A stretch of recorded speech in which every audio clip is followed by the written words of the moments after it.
Fiatanana tompo daholo dia miarahaba antsika renim-pianakaviana rehetra.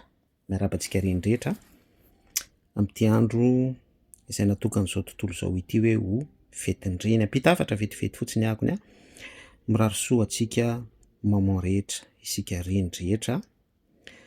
Ny teny hoe reny, ny teny hoe renim-pianakaviana vehivavy raha raisintsika ny Efesianina 5:5 dia manambara vadin'i Kristy fofombady ampakarina épouse, izany hoe mifono hevi-panahy lalina be mihitsy, manambara ny fiangonana. Izay le hoe fiangonana izay tempoly, raha amin'ny tontolo azo tsapain-tanana hita maso izany dia hitantsika any amin'ny fanekena taloha, ny testameta taloha, fa ireo nitahira ny fanaka izay nisehon'ny nitoeran'ny voninahitr'Andriamanitra.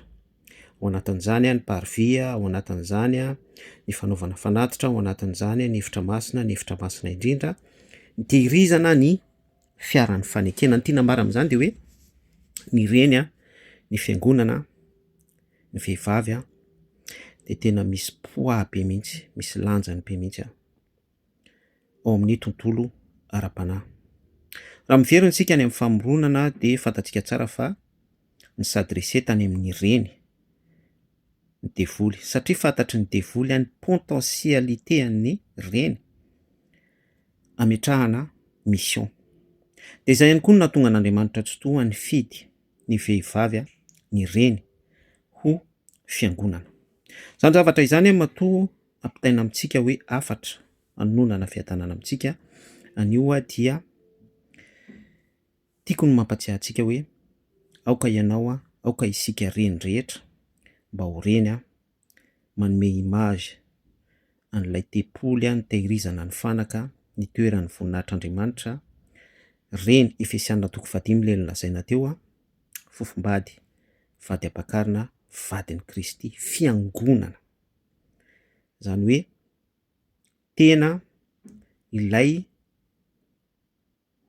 tadiavin'i Jesosy mihitsy ho vady, ilay fofoko ho vadiko mandrakizay hozy izy. Tsy niteny izy hoe lehilahy fa ny fiangonana ny reny.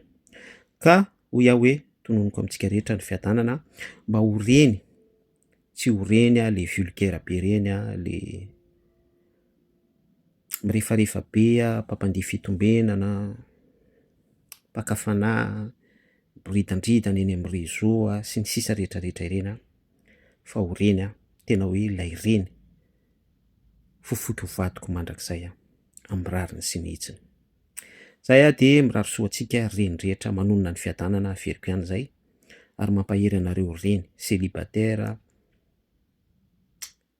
reny miady rery amin'ny adidy aman'andraikitra fisahanana any amin'ny fiangonana, ny reny mandalo épreuve ampijalen'ny vadiny, miatra vono, zavatra ohatran'izany, persécution, ny reny ao anaty bataille.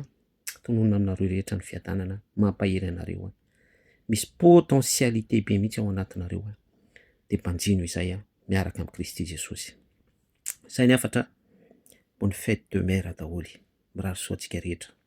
Tahin'ny Tompo shalom.